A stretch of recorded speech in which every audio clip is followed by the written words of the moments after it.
द्वारपालामध्ये आलेले आहेत. द्वारपालांना विनंती करत आहेत. द्वारपालांना विनंती करत आहेत. अरे द्वारपालांना, मला कृष्णाला भेटायचे रे.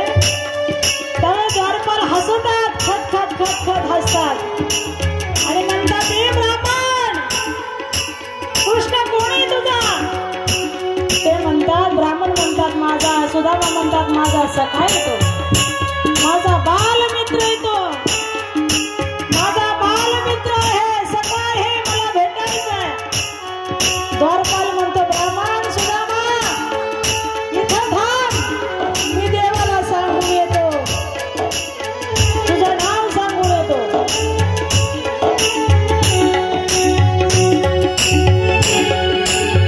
देवाला सांगायला द्वारपाल गेलेले आहेत. तुमचा कोणी सुदामा मित्र आहे का? तो दारामध्ये आलेला आहे. असं ऐकता क्षणी कृष्णाकडे धावत पळत त्या ठिकाणी पळू लागले. कृष्ण पळू लागला.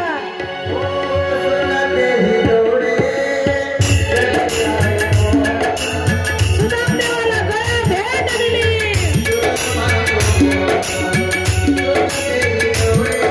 सुदामदेवाला धरून आणलेला आहे. आपल्या सिंहासनावरती बसवलेला आहे.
सुदामाचे पाय धरले, पाय धुतले. कृष्ण कन्हैया लाल की, सुदामा महाराज की. डोळ्यातल्या पाण्याने सुदामाचे पाय धुतले बरं का. सुदामाचे पाय धुतले आणि त्या ठिकाणी सुदामाचे पाय दाबू लागले. पाय दाबत असताना सुदामाने आपला हात असा वाकडा धरला होता एक आणि बगलेमध्ये गाठ धरली होती पोह्याची. देव म्हणतात, सुदामा हात का वाकडा केलाय? मी पाय दाबितो आणि तू हात वाकडा केला, हात दुखवतो की काय तुझा देवा सुदामा? त्यावेळेस सुदामा म्हणतात, नाही कन्हैया, असं काही नाही. अरे म्हटले बघू दे तुझा हात. नाही म्हटले असं काही नाही. सुदामा आपले आणलेले पोहे फाटक्या पंचामध्ये ते लपवत होता आणि लपवत असताना त्या ठिकाणी सुदामाचा हात धरला आणि पोह्याची प्रचंडी घेतली आणि सोडली आणि सोडल्यानंतर एक मूठ आपल्या तोंडामध्ये टाकली, दुसरी मूठ टाकली, तिसरी मूठ खाणार की रुक्मिणी आई साहेब धावत पळत आल्या आणि हात धरला. सांगितलं, देवा सगळं तुम्हीच खाणार की काय? आम्हाला प्रसाद वाटणार नाहीत का? आमच्यासाठी एवढा प्रसाद ठेवा. असं म्हणून रुक्मिणी आई साहेबाने त्यांचा हात धरला. कारण रुक्मिणी आई साहेब ही आदिशक्ती माता आहेत. त्यांना माहित होतं सुदामाची एक मूठ खाल्ली तर सोन्याची नगरी देवाने त्याला दिली. दुसरी मूठ खाल्ल्यानंतर देवा काय देईल? आपल्यालाच रस्त्यावरती आणील आणि सोन्याची द्वारका सुद्धा त्यांना देऊन टाकील. म्हणून रुक्मिणी आई साहेबाने त्यांना दुसरी मूठ खाऊ दिली नाही. रुक्मिणी आई साहेब की जय म्हणा. अशा पद्धतीने त्या ठिकाणी सुदामदेवाचा पाहुणचार केला. बरेचसे दिवस सुदामदेव राहिले पण सुदामा म्हणतात देव एकदा बी विचारीनात कसं चाललंय म्हणून. परंतु त्या ठिकाणी देवाने एकदा विचारलं तू कसा आला सुदामा. सांगितलं सुदेवा मी मनाने आलो नाही, तुमची भाऊजाई वसुंधरा हिने पाठवलं, आमच्या भाभीनं पाठवलं. हो म्हटले भाभीनं पाठवलं. मग म्हटले काहीतरी दिलं असेल खायला. म्हटले ही काही पोहे दिले. अशा पद्धतीने देवाने ते पोहे खाल्ले आणि सोन्याची नगरी माझ्या सुदाम देवाला दिली.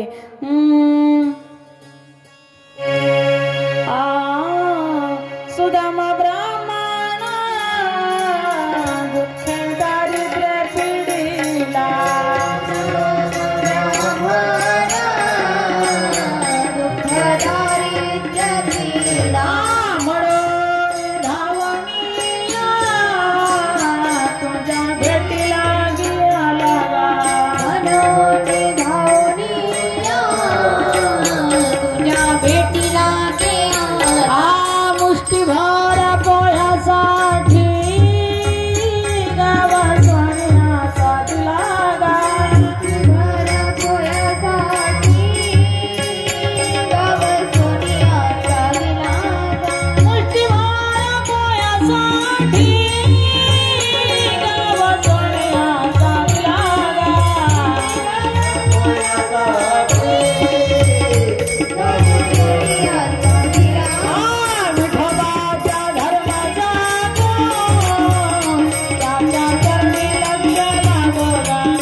सोन्याची नगरी दिली महाराज. सुदाम देवाला 8-10 दिवसाने वाट लावू लागले. चांगल्या प्रकारचं उत्तम प्रकारचं पक्वांना जीव घातला आणि वाट लावू लागले. पण देवाने एकदा बी विचारलं नाही तुझ्या मुलांसाठी या ठिकाणी थोडंसं धान्याने किंवा धनने किंवा पैशाने असं काहीच म्हटले नाही. सुदामदेव मनामध्ये दुःखी झाले. माझा तर सन्मान सत्कार चांगला केला द्वारकाधीश भगवंताने, पण माझ्या मुलांचं काय आहे. हो एवढा सन्मान केला, पण जाताना देवाने सांगितलं सुदामा तुझ्या अंगावरची जी शाल आहे ना ती सुद्धा काढून ठेव. सुद्धा मला वाईट वाटलं नाही. ठीक आहे म्हटले, देवाला वाटलं असेल की ऐश्वर्य जर दिलं तर मला विसरून जाशील म्हणून घेतलं असेल म्हटले माघारी. ठीक आहे. सुदामा ब्राह्मण आपल्या गावाकडे गेले आणि गेल्या